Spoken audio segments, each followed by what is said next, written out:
Dear Ambassador and the founder of this wonderful organization, Your Excellencies, dear friends, ladies and gentlemen, it's a really great pleasure for me to be present today.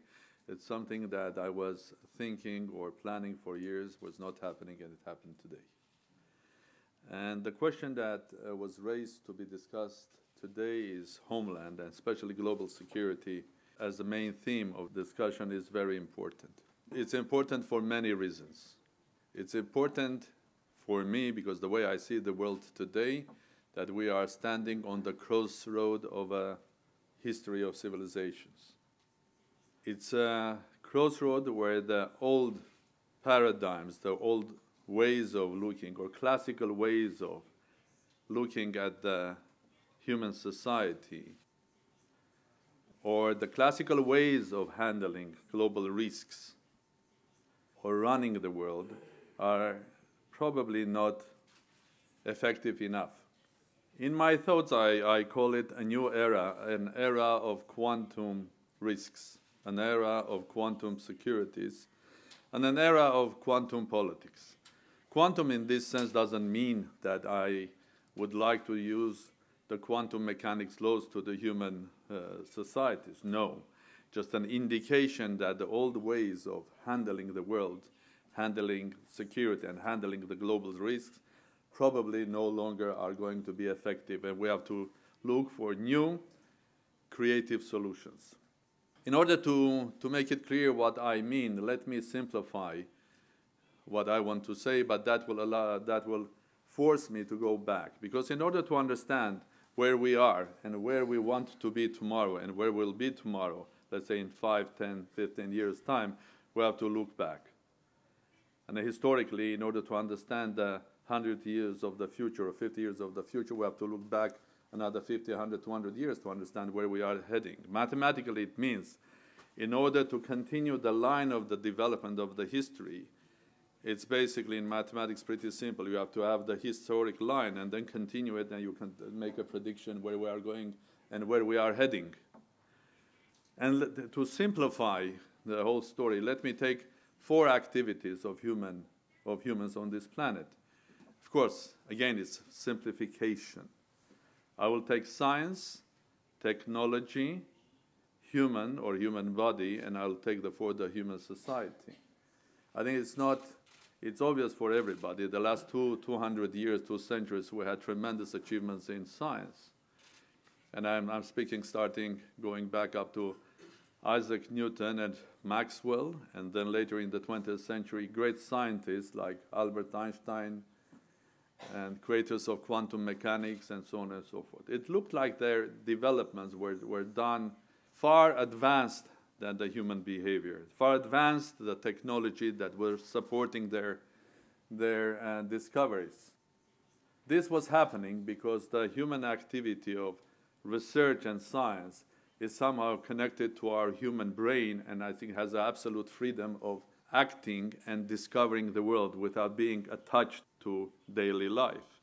But it's obvious that their discoveries were connected to the industrial growth, to the new technology, the new industrial revolution, and the changes in the society when the new capitalism appeared. The second one is industrial change, or we call it industrial revolutions. Go back to the 19th century, the 20th century. Of course, that industrial revolution was always a bit late than the scientific research. In reality, today, what we see, what we are amazed starting the flight of rockets, satellites, man going to the moon and dreaming to go to the Mars, or having a global communication tool, which is our mobile phones. These are all products of scientific research, which was done not yesterday, but 100 years ago. I mean, the basic rules of quantum mechanics, statistical physics, biology, and so on and so forth. So it's very important to understand that what we call now revolutions, industrial revolutions, in reality, for me, they are not revolutions. They are just evolutions. But that evolutional curve was initially going slower curve with a small angle, that then at the end of the 20th century, the beginning of the 21st, that curve started dramatically going up. dramatically going up. You can call it exponential growth, but that's where we are. So if you take the first part of that curve, it needed 100 years to make a big difference in the lives of ordinary people. Then the next difference started in 50 years. And the next one, now we call it fourth industrial revolution, but at the end of the day, it's not a revolution, but in 25, 30 years' time, we saw that our lives have changed so much, we call it revolution. In reality, it's just recognition of the rapid evolution. That is having tremendous effect on us. The fourth curve or the fourth component of our behavior I would like to call human body. I will just bring you an example.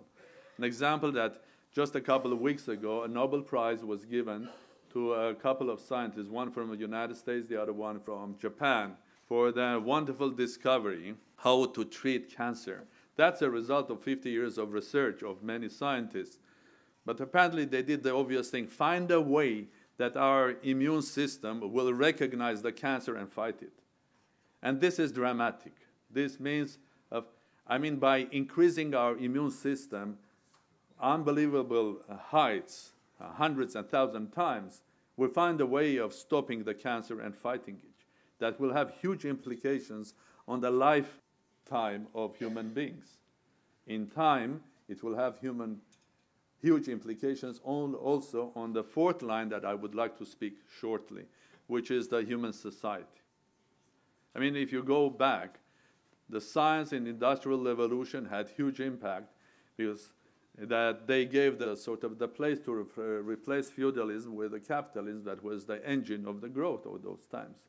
But at the same time, a parallel process started, which was about more social justice, equality, which we called socialism. And the world, going back another 100 years, started becoming divided into two polar societies. One was the capitalist one was the socialist or the communist one. They coexisted until recently. With the fall of the Berlin Wall, it looked like the history has stopped. And there were some scientists, social scientists, historians saying that that's the end of the history. Well, there is never an end of a history because as in the nature, there's always laws of conservation. You cannot have a universe filled with only positively charged particles. You have to have the same amount of negatively charged particles. You cannot have a universe which is with specific matter only. That's why in order to keep this universe equilibrium, the scientists have created the idea of the dark matter, the matter that we have not discovered yet, but it should be there in order to keep the balance. So the key factor is not the end of the victory of one system against the other. The key factor is stability and predictability. And of course, the new phenomena that is rising today from the side of the sort of other side of the human behavior, which is more connected to social justice and equality, is connected to technology. It's the rise of a civil society. Individual voices of citizens matter. That's why the whole world is becoming more and more quantum. Individual voices that could be basically exercised through the technological unit and have huge influence on the policies. A lot of us politicians are relying how many followers we have. 7,000, 70,000, 700,000, maybe 7 million. And we make use of it. So that's the quantum behavior of politics. Bypassing the traditional ways of going through television, newspapers, just addressing directly to the public and making the public a part of the politics, a part of the policy making. Of course, all of that will be influenced by also new technological advances in our human body. Imagine in 50 years' time, people will live 150 years. What sort of problems, what sort of security threats or risk will that create in our new 21st century world? So I didn't take other paths of our behavior. I didn't take culture, I didn't take many others, but only 4: science, technology, human body, and human society. What is clear today that the way we looked at the world, the way we looked at the global risk, the way that we looked at our security is going to be, we have to change ourselves. We cannot continue classically. Just a simple example. Let's take one of the risks, and I will make a comparison. Let's take an example from physics. Nuclear fusion. What does it mean? There is a nuclear body, let's say uranium or plutonium, that has enough mass. Enough mass in the sense that critical mass is ready for explosion. And then what you need there is only one particle with a huge energy coming and hitting that body. The moment it hits one atom, electrons are coming out. These electrons are hitting the other atoms. More electrons, more. It's like a snowball. It's called chain reaction. So what you needed, two components. One is the critical mass, and the other one, a particle with huge energy. Let's take our new societies in the 21st century. Let me take an example, not a foreign country, but my own country. I'm coming from a country that after my inauguration, in 2 weeks, we had a revolution against the former president and former prime minister that was elected as a prime minister. What is that we had there? We had a critical mass of people that were unhappy. That were unhappy what was happening because of corruption, of injustice, so on and so on. So people's patience have come to a critical stage. And then you had an event that the prime minister or the former president put his candidacy for prime ministership. And that created individuals, and the current prime minister, who was leading the opposition, started a process. That process for me looked like a nuclear fusion. An idea, individual or a group or a political party with a lot of energy and targeting the critical mass. And what does it create? A chain reaction, a revolution. Okay? That's a simplified version of what I'm trying to say. Another example is there. Look at global risks. Terrorism is a global risk, isn't it? How does it behave? Does it behave classically? Is it in a form of organization, groups, political groups, this or that? No. It is an idea, and that idea is worldwide. It's spread everywhere in the world. It's not necessarily the creator of the terrorist idea or the policy, and you cannot connect him to the final person who is acting somewhere. The person, as we know, was in Afghanistan. The acts happened in New York. And you don't need to find a network and a change, because the idea, negative idea, bad idea, but with a force, can create a chain reaction. And how do you fight it? How do you fight a nuclear reaction? Do you take a hammer and start beating it? Can we send armies to stop terrorism worldwide? No. I think we have to change the environment. The nuclear body should be put in an environment that will absorb that negative energy. And the environment, as the social organizations and political organizations, have to find ways how to absorb the negative energy, because with a hammer, you cannot resolve it. We have to find new ways of fighting terrorism. We have to find new ways of fighting pandemic, because the pandemic is not, again, it's not classical. It will start in Hong Kong. The next victim will be in Argentina, not in neighboring China, because we are a globalized world. But it's also a new area of globalization, because globalization will not stop. Globalization had its phase one, and that phase one was run classically. Now, what is happening? The globalization is getting faster, but it's also supported with the rise of the civil society. So we have to find new ways of handling global security, global risks, and having new ideas how to run this world to make it, most importantly, stable and predictable. Because at the end of the day, these two factors and the risks are connected to each other. It's obvious.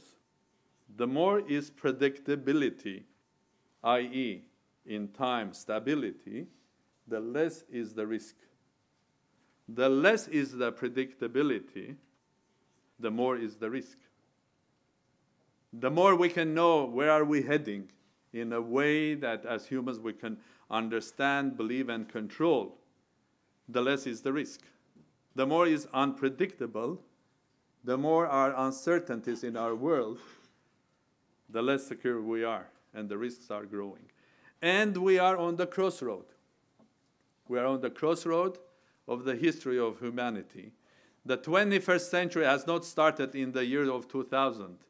The 21st century, the new century of global security, stability, new politics, the quantum behavior of our societies, also risks, also security, is starting in 2020.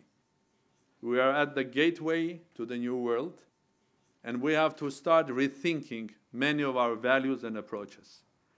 And I think I should stop here. I'll be very happy if there'll be questions for me about Armenia.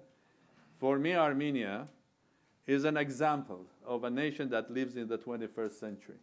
Why that? Because we're reflecting the tendencies in the world. It's a small state, but it's a global nation. There are as many Armenians living in Armenia as in Russia. Yerevan, one of the oldest cities in the world, 2,800 years old. There are as many Armenians living in Yerevan as in Los Angeles. So we're a global nation, so we're affected by what is happening in the world. In some senses, in IT sector, banking, new technologies, Armenia is a leader in the region.